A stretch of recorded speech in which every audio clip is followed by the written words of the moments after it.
నమస్తే my dear subscribers, welcome to my channel Indira సంపంగి. ఈరోజు వీడియో కాలభైరవ స్వామి దీప ఆరాధన ఎలా చేయాలి. సో నేను కాలభైరవ స్వామి టెంపుల్కి అమావాస్య రోజు వెళ్ళాను. అక్కడ గుమ్మడికాయ దీపం అని ఒక దీపాన్ని పెడతారు. అది దేనివల్ల ఎందుకు పెడతారు అంటే, మనకు ఉండేటువంటి కష్టాలు కానీ, లేదంటే ఎవరైనా మనకి ఏమైనా బ్లాక్ మ్యాజిక్లు చేసిన పనులు అవ్వకూడదని, ఇలాంటి రకరకాలుగా మన ఇంటిలో సంబంధించి ఏ విధమైన సరే దోషాలు తొలగిపోయి ఆ కాలభైరవ స్వామి మనల్ని కాపాడాలని చెప్పి మనం ఈ దీపాన్ని వెలిగిస్తామన్నమాట. అయితే చాలా వరకు చాలామందికి దీపాన్ని ఎలా వెలిగించాలి అని చాలా రకరకాల డౌట్స్ ఉంటాయి. ఇది కేవలం తెలియలేని వాళ్ళకు మాత్రమే ఈ వీడియో.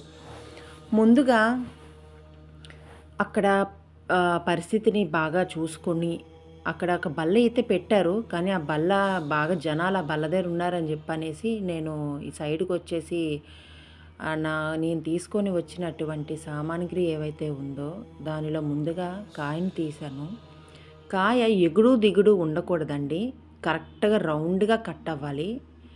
రౌండ్గా కట్ అయిన తర్వాత ఆ లోపల ఉండేటువంటి పిక్కలు ఏవైతే ఉంటాయో ఆ పిక్కల్ని కంప్లీట్గా తొలగించాలి. ఎందుకంటే మనం నూనె వేసేటప్పుడు జాగా ఉండాలి కదా, అందుకోసం ఆ పిక్కల్ని శుభ్రంగా నీట్గా తీసేయాలి. అక్కడ ఒక డస్ట్బిన్ ఇచ్చారు. ఆ డస్ట్బిన్లో కచ్చరాగా ఎక్కడ పడితే అక్కడ వేయకుండా మీరు కూడా గుడి దగ్గర ఆవరణలో చెక్ చేయండి. ఏవైనా డస్ట్బిన్స్ ఉంటే డస్ట్బిన్లోనే వేయండి. అక్కడే తీసి అక్కడే వేసి అక్కడే దీపారాధన ఎట్టి పరిస్థితులను కూడా చేయొద్దు. మనం చేసే పూజ ఎంత నీట్గా ఎంత శుభ్రంగా చేసుకుంటే భగవంతుడు కూడా మనకి అంత శుభ్రంగా అంత మంచి మనసుతో మనల్ని మనకు ఉండేటువంటి కష్టాన్ని తొలగించి ఆయన మంచి ఆశీస్సులు మనకిస్తారు. కాలభైరవ స్వామి ఒక ఆశీస్సులు కలిగి ఉంటే ఎటువంటి విధమైన మనకి పట్టినటువంటివన్నీ కూడా తొలగిపోతాయని శాస్త్రం చెప్తుంది. మరి ఈ గుమ్మడికాయతోనే ఎందుకు పెట్టాలి దీపం అని చాలామందికి డౌట్లు ఉండుంటాయి. గుమ్మడికాయ అనేది నరడిష్టిని కంప్లీట్గా తొలిచివేసేటువంటి అపారమైన శక్తి ఈ గుమ్మడికాయకి కలిగి ఉంది. మరి ఈ గుమ్మడికాయని మనం షాపులకు పెడతాం, ఇళ్ళకు పెడతాం, చాలా విధాలుగా పెద్ద పెద్ద పనుల్లో దేనికైనా గుమ్మడికాయని ముందుగా దిష్టి తీసి పెడతాం. సో ఈ దిష్టి తీసి పెట్టేటువంటి ఈ గుమ్మడికాయకి అపారమైన కని దిష్టి కానీ, నరగోల కానీ, ఏ విధమైన సరే దిష్టిలు ఉన్నా కూడా తొందరగా ఆకట్టుకొని మన మీదకి రాకుండా అది ఆపే ప్రయత్నం చేస్తుంది. అంత శక్తి కలిగి ఉన్న ఈ గుమ్మడికాయని ఈ విధంగా కూడా ఉపయోగించుకోవచ్చు. మరి ఆ గుమ్మడికాయని మనం నీట్గా శుభ్రం చేసుకొని దీప ఆరాధన అనేది చేయటం మూలాన మనకి కూడా నరగోల, నరడిష్టి, ఇంకా ఏవైనా సమస్యలు ఉన్నట్లయితే దిష్టితో పాటు గోల ఏది ఉన్నా కూడా ఈ యొక్క గుమ్మడికాయ దీపంతో సమాప్తం పోతుంది. ఈ గుమ్మడికాయ ఆరాధన చేసేటప్పుడు శుద్ధిగా మనం తలస్నానం చేసి ముందుగా వీలైతే తెల్లవారి లేదంటే సాయంత్రం వేళలో మనం ఈ దీపాన్ని వెలిగించుకోవచ్చు. తలకి శుభ్రంగా స్నానం చేసి ఒంటి శుభ్రం చేసుకొని ఇంటిలో ముందుగా దీపాన్ని వెలిగించుకొని ఆ స్వామికి దండం పెట్టుకుని మనం బయటికి వచ్చేటప్పుడు మార్కెట్ చేసుకుని డైరెక్ట్గా గుడికి వచ్చేయాలి. కట్ చేసి పెట్టుకొని లోపల ఉండేటువంటి గుజ్జునైతే నేను కంప్లీట్గా తీసేసాను కదా. ఇప్పుడు నేను ఏవైతే తీసుకొని వచ్చానో ఆ సామాగ్రి కోసం ఎతుకుతున్నాను. మొత్తానికైతే ఒక గిన్నె దొరికింది. ఎస్, ఇప్పుడు ఆ గిన్నెలో పసుపు వేస్తున్నాను. పసుపు శుభసూచకానికి ముఖ్యంగా అది ఎంతో శుభాన్ని మనకి తెలియజేసేటువంటి పసుపుని కొంచెంగా నీళ్ళతో తడుపుకొని శుభ్రంగా ఒక వాటర్ బాటిల్ కూడా పెట్టుకెళ్ళండి. ఎందుకంటే అక్కడ మళ్ళీ నీళ్ళ కోసం మనం ఎటు అటు పరిగెట్టి చేసి అంత చేయలేం కాబట్టి ఒక చిన్న వాటర్ బాటిల్లో కొంచెం వాటర్ పెట్టుకొని వెళ్ళడం వలన మనకి అన్నీ అందుబాటులో ఉంటాయి. ఇంకా అటు ఇటు వెళ్ళకుండా మనస్ఫూర్తిగా ప్రశాంతంగా హాయిగా మైండ్ పెట్టి ఆ స్వామికి మనం మంచిగా దీపారాధన అర్పణ అనేది చక్కగా చేసుకోవచ్చు. చూస్తున్నారు కదా, ఆ పసుపు ముద్ద ఏదైతే నేను చేశానో వాటర్ వేసి దాన్ని బాగా ముద్ద చేసి చక్కగా కలిపి ఆ గుమ్మడికాయకి అందంగా బొల్లెలు లేకుండా మొత్తం పసుపుతో దాన్ని శుభ్రంగా రాస్తున్నాను. బయట మొత్తం కూడా నీట్గా పసుపుని అమర్చి, అలాగే లోపల కూడా పసుపుని అమర్చి ఇంకో కాయను కూడా సేమ్ అదే విధంగా చేయాలి.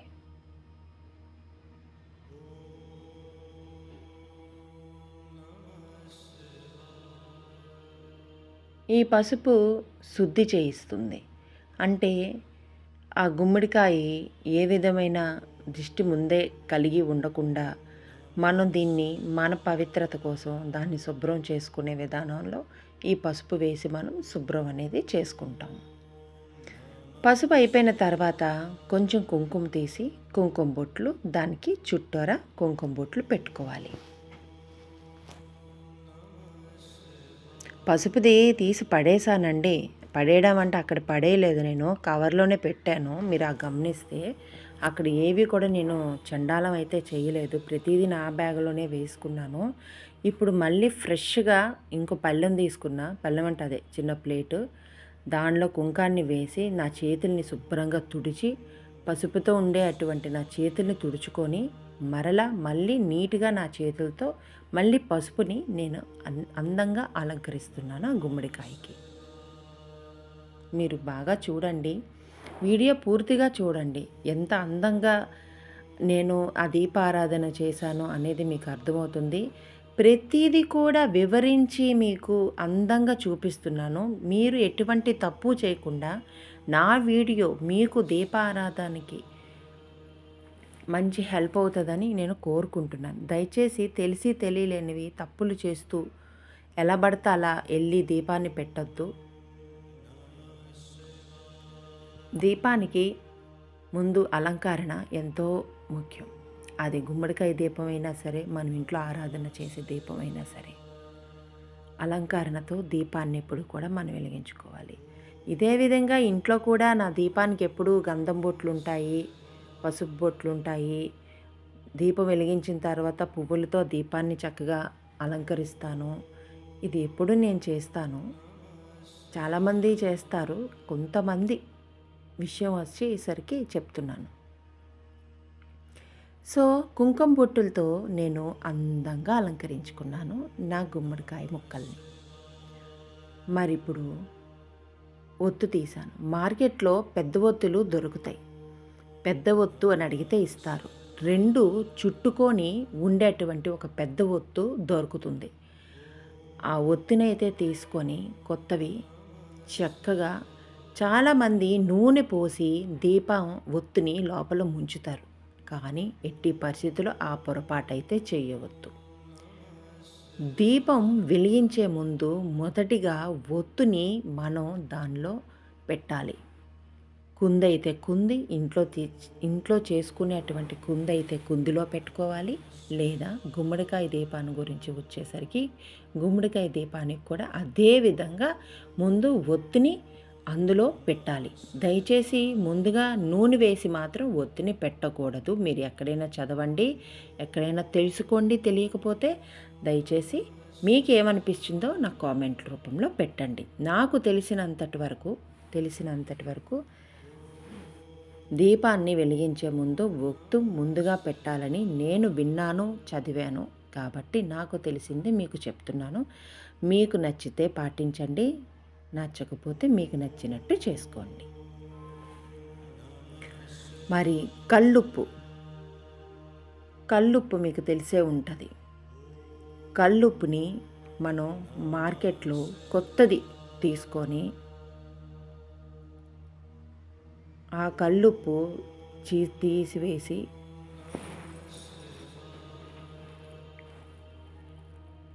అదిగోండి కొత్తది కల్లుప్పు తీసుకొని వచ్చాము. ఆ ఉప్పు మొత్తంగా వేసేయాలి. మిగిల్చి పక్కన పెట్టడం, మిగిల్చి ఇంటికి పట్టుకెళ్ళడం లాంటివి ఎట్టి పరిస్థితుల్లోనే చేయవద్దు.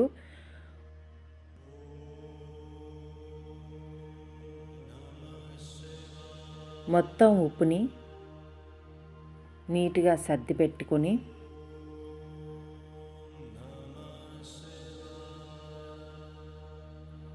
దాని మీద నీట్గా అమర్చి సర్ది, అంటే ఉప్పు వేసిన తర్వాత దాన్ని మొత్తంగానే సర్దుకోవాలి. దీనికి సంబంధించి మొత్తం నేను ఆ ఉప్పు వేసిన తర్వాత పైన పసుపు కుంకాన్ని వేసి ఆ ఉప్పుని కూడా మనం శుద్ధి చేసుకొని ఓంకారాన్ని నేను అక్కడ రాయడం జరిగింది. రాసిన తర్వాత నేను ఏదైతే తీసుకొని వచ్చినటువంటి గుమ్మడికాయ ఏదైతే ఉందో నూనె పొయ్యకుండానే ముందుగానే నేను ఆ గుమ్మడికాయ ఒత్తుతో పాటు ఆ ఉప్పు మీద పెట్టాను. నేను తీసుకొని వచ్చినటువంటి ఉప్పు ప్యాకెట్లో సగం దీనికి సగం దానికి. ఆ పేపర్కి కూడా నేను పసుపు కుంకాన్ని అద్దానండి. మీరు గమనించాలి, ప్రతి దానికి పసుపు కుంకుమ అనేది శుభసూచకానికి సంకేతం. సో అది మాత్రం మర్చిపోవద్దు. మీరు గమనిస్తే నా ఉప్పు కూడా అయిపోయింది. నా ప్యాకెట్ ముచ్చి కూడా నేను బ్యాగ్లోనే పెట్టుకున్నాను. అక్కడ పడేయవద్దు. శుభ్రత, మైండ్ శుభ్రత, మనసు శుభ్రత, శరీర శుభ్రత, అలాగే ప్రాంతం, ఆ చుట్టుపక్కల ప్రాంతాన్ని కూడా మనం శుభ్రంగా ఉంచుకొని దైవానికి ఆరాధన చేసుకోవడం చాలా శ్రేష్టకరం. మళ్ళీ దీనికి కూడా పసుపు కుంకుమ వేసి ఉప్పుని అలంకరించి ఓంకారాన్ని దీనికి కూడా అలాగే దిద్ది ఆ స్వామిని స్మరిస్తూ దండం పెట్టుకుంటూ మనసులో కోరికని కోరుకుంటూ ఆ ఒక దీపాన్ని మంచిగా అమర్చుకొని సర్దుకున్నానండి. ఎగుడు దిగుడుగా పెట్టి ఒక పక్క వంగిపోతూ ఓ పక్క ఊలిపోతూ ఉండకుండా దాన్ని నీట్గా చేసి ఆ దీపానికి చుట్టూ కూడా పసుపు ఏదైతే మిగిలి ఉందో ఆ పసుపును మొత్తం చుట్టూ వేస్తున్నాను. ఎక్కువైపోయి పసుపు వేయట్లేదండి. మీరు గమనించాలి, కాలభైరవ స్వామి దగ్గర మనం ఏది చేసినా కూడా పూర్తిగా అక్కడ చేసి వదిలిపెట్టేయాలి తప్ప ఏవి మన ఇంటికైతే పట్టుకొని వెళ్ళకూడదు. గమనించాలి, ఏ వస్తువు కూడా అక్కడ చేసేటువంటి పూజకైనా ఏది చేసినా కూడా ఈవెన్ ఒక్కొక్కసారి కొబ్బరికాయను కూడా పట్టుకు వెళ్ళొద్దు అంటారు పంతుల్లో కొన్ని గుళ్ళ దగ్గర. గమనించాలి, ఏది కూడా మనం పట్టుకెళ్ళడానికి లేదు. అక్కడ కంప్లీట్గా స్వామికి అర్పించాలి. నేను పసుపుతో శుభ్రంగా చుట్టూ అలంకరించాను, కుంకుమతో అలంకరించాను. ఇప్పుడు పువ్వులు, మంచిగా పువ్వులతో కూడా ఆ దీపానికి అందంగా అలంకరణ చేస్తున్నాను. ఇది డెకరేషన్ కాదండి, ఏదో పువ్వులు ఉన్నాయి కదా డెకరేషన్ అయితే చేయట్లేదు. గౌరవం ఇస్తున్నాను నేను ఆ ఒక దీపానికి. అక్కడ దేవుడు కూర్చున్నట్టు దేవుడికి మనం ఏ విధంగా అయితే పువ్వులతో మంచిగా అలంకరిస్తామో అలా ఆ దీపాన్ని మన అందంగా అలంకరించటం మూలాన అది ఎంతో ఆనందిస్తుంది. ఆ దీపానికి కూడా మనం ఒక మర్యాద ఇచ్చాము అన్న ఇది కనబడుతుంది. ఇప్పుడు నేను గమనిస్తే నువ్వుల నూనె లోపల పోసుకుంటున్నాను. నువ్వుల నూనె కూడా కంప్లీట్ అయిపోయిందండి. అది కూడా గమనించండి.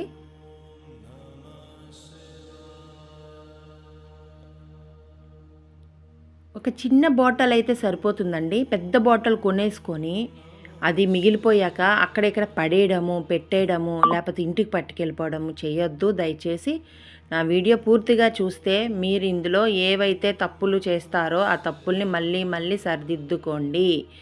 మీరు గమనిస్తే ఆయిల్ అయితే నేను బ్యాగ్లో వేయలేదు. ఆయిల్ తీసుకొని వెళ్ళి పక్కన ఒక బేసిన్ పెట్టారు కదా, ఆ తుప్పలో వేసేసాను. మీరు గమనించాలి, ఆయిల్ కానీ ఏవి కూడా ఇంటికి పట్టుకెళ్ళడానికి లేదు. నేను ఆ చిన్న కవర్లు అన్నీ కూడా చివరిలో పడేసాను, కానీ అది వీడియో తీయలేదు. మీరు గమనించాలి, ప్రతిదీ కూడా నేను వస్తువును అక్కడే మాత్రమే సంపూర్ణంగా సరిపోయేలాగా తీసుకొని వెళ్ళాను. అలానే సంపూర్ణంగా సరిపోయేలాగా దాన్ని సర్దాను, సంపూర్ణంగా చేస్తున్నాను. మీరు గమనించాలి. ఇంకా దీపారాధనకి మొత్తం అలంకరణ అన్నీ చేశాను. మరి దీపానికి నైవేద్యం పెట్టాలిగా. సో నైవేద్యానికి కూడా అరటిపళ్ళు తీసుకొచ్చాను. ముఖ్యంగా నిమ్మకాయ అండి. ఇక్కడ నిమ్మకాయ దీపానికి దిష్టి, మనం పెట్టిన దిష్టి గుమ్మడికాయకి మరో దిష్టి. సో నేను నైవేద్యాన్ని అయితే దీపారాధనకి మనం నైవేద్యాన్ని కూడా అర్పించుకున్నాను. అరటిపండు తొక్క తీసి పూర్తిగా తొక్క తీసి పెట్టడం జరిగింది. అలాగే ఇక్కడ ముఖ్యంగా ఇంకొకటి మీరు ముఖ్యంగా చేయాల్సిన విషయం ఏంటంటే, నిమ్మకాయని 2 నిమ్మకాయలు తెచ్చుకొని మధ్యకి చక్కగా ఎగుడు దిగుడు ఉండకూడదు. మరోసారి చెప్తున్నాను, ఎగుడు దిగుడు ఉండకుండా పసుపు ఏదైతే ఉంటుందో ఆ పసుపుని 2 బద్దలకి రాసి కుంకుమ బొట్లు పెట్టి ఆ గుమ్మడికాయకి అటు ఇటు నిమ్మకాయ బద్దలు పెట్టాలి. ఇలా పెట్టడం మూలాన మనం వెలిగించినటువంటి దీపాన్ని చూసి ఎవరైనా అబ్బాయి ఎంత బాగుంది అనుకునే వాళ్ళకి అనుకుంటారు కదా, చాలామంది బాగా పెట్టారు బాగుంది అనేటప్పుడు. సో ఆ ఒక దిష్టి ఏదైతే ఉంటుందో మనం చేసేటువంటి పూజా విధానానికి తగలకుండా ఉండడం కోసం ఈ నిమ్మకాయ అనేది మనం దిష్టికి పెట్టుకోవడం వలన మన దీపం ఆరిపోకుండా గాలికి వెలుగుతూ ఉంటుందన్నమాట. చాలాసార్లు మీరు గమనించే ఉంటారు, మన గుడుల్లో కొంతమంది దీపారాధన చేసేసి వెళ్ళిపోయిన తర్వాత అది ఆరిపోతుంది, గాలికి ఆరిపోవడమో లేకపోతే దిష్టి తగిలి ఆరిపోవడమో ఏదో విధంగా ఆటంకంలో ఆరిపోతుంది, పూర్తిగా కొండెక్కదు. అలా సగం సగం ఆరిపోతే బాధ అనిపిస్తుంది. అయ్యో ఇంత చేసాము, దీపం ఎలగలేదు ఆరిపోయింది అని సెంటిమెంట్గా మనం ఫీల్ అవుతాం. దానివల్ల రకరకాల పిచ్చి పిచ్చి ఆలోచనలు కూడా మనకి కలుగుతాయి. దేవుడికైతే దండం పెట్టుకొని నేను తమలపాకు వక్క కూడా పెట్టానండి. అదే తాంబూలం అంటారు కదా, తాంబూలాన్ని కూడా సమర్పించాను. చివరి దశ అద్భుతమైన గడియ అయితే రానే వచ్చింది వెలిగించడం. అక్కడ ఇంకొక ఇబ్బంది ఏం కలిగిందంటే, నాకు విపరీతమైన విపరీతంగా గాలి వస్తూనే ఉంది. మీకు కనిపించట్లేదు, నా డ్రెస్ అయితే ఊగుతుంది గమనిస్తే. గాలి బాగా వీస్తూనే ఉంది. అగ్గిపుల్లేమో ఇంత చిన్నగా ఉంది, అది ఎలగడానికి నానా అవస్థ పట్టాను నేను. అగ్రొత్తులు వెలిగించడానికి రెండు అగ్గిపుల్లలు అయితే పోయినాయి. ఆఖరికి మూడోసారి ఇంకా గట్టిగా అయితే దండం అయితే పెట్టేసుకున్నాను శంకరుడికి, నాకు ఇష్టమైన దైవం శివయ్యకి. ఆయనకి ఒకటే తలుచుకున్నాను, స్వామి ఈశ్వర, నీ రూపమైనటువంటి మరో రూపం కాలభైరవ స్వామి రూపం. దయచేసి ఆ కాలభైరవ స్వామికి మేము మొక్కుకున్న మొక్కులన్నీ కూడా సంపూర్ణంగా జరిగేలా, ఈ దీపం కూడా సంపూర్ణంగా వెలిగేలా ఆశీర్వదించు తండ్రి అని ఆ ఈశ్వరుడికి దండం పెట్టుకున్న తర్వాత అప్పుడు గనక ఇది వెలిగింది. అగోండి, మంట అయితే బాగానే వెలిగి అందుకునే లోపు అగ్గిపుల్ల కాలిపోయింది ఫాస్ట్గా. చిన్న అగ్గిపుల్ల కదా, పెద్దది కూడా కాదు, కాలిపోయింది. ఈ 2 అగ్గిపుల్లలతోటి కూడా నాకు సాటిస్ఫై అవ్వలేదు. ఇంకా వెలిగిస్తూనే ఉన్నాను. 2 పుల్లలు అయిపోయినాయి, 3 పుల్లలు అయిపోయినాయి. ఇంకా లాస్ట్ చివరిగా ఇంకొకటే, ఇంకా తండ్రి కాళ్ళు ఇంకా దండం పెట్టుకొని మనస్ఫూర్తిగా ప్రయత్నం అయితే చేస్తున్నాను. మరి వెలిగిందా లేదా నాకు కూడా ఇక్కడ వీడియోలో కనిపించడం లేదు. వెలిగినట్టుంది. ఓకే, డన్, వెలిగింది. సో ఇంకా లాస్ట్కి వచ్చేసరికి ఎట్టికేలికి వెలిగించాను. మీరు గమనిస్తే అది ఆరిపోయేంత, చూసారా ఎలా ఆరిపోతుందో. చాలా చాలా అక్కడే చాలా కష్టం అనిపించింది. ఎందుకంటే గాలికి చెప్పాను కదా, దిష్టికి లేకపోతే ఏవో ఒక ఆటంకాలు అయితే వస్తూ ఉంటాయి. మన దేవుడు పూజ చేసేటప్పుడు ఆటంకాలు కామన్గా ఉంటాయి. ఆ ఆటంకాన్ని మనం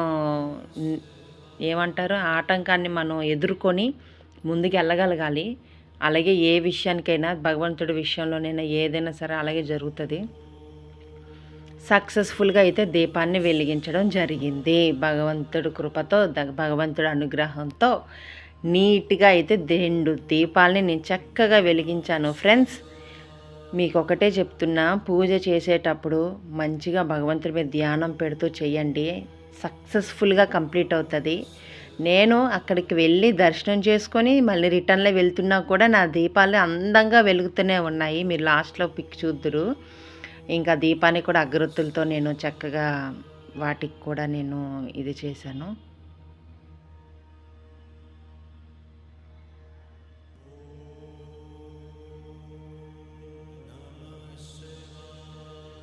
అగరొత్తులు అయితే పెడుతున్నాను.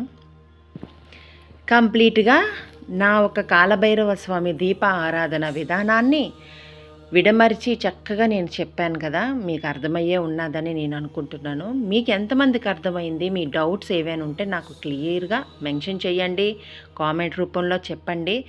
ఇంకా చివరిది అయిపోలేదండి, కొబ్బరికాయ ఒకటి ఉంది, తెలిసిందే కదా. పూజ నైవేద్యం అన్నీ పెట్టిన తర్వాత చివరిలో మనం ఎంత అందంగా కనబడుతుందో కదా. నా దీపానికి నేనే దిష్టి పెట్టేలాగా ఉన్నాను. సో అంత అందంగా మన దీపారాధన చేసాము. చూడండి ఎంత కళగా కనబడుతుందో. మీరు కూడా ఇలానే చేయాలి, తప్పకుండా మర్చిపోవద్దు. నెక్స్ట్ వచ్చేటువంటి అమావాస్య ఏదైతే ఉంటుందో ఆ అమావాస్యకి ఖచ్చితంగా కాలభైరవ స్వామి టెంపుల్కి వెళ్ళి ఆ స్వామిని చక్కగా దండం పెట్టుకొని దీపాలైతే వెలిగించుకోండి. కొబ్బరికాయ కొట్టే ముందు ఒకసారి భగవంతుడికి నా కష్టాన్ని చెప్పుకొని కొబ్బరికాయనైతే కొట్టడం జరుగుతుంది.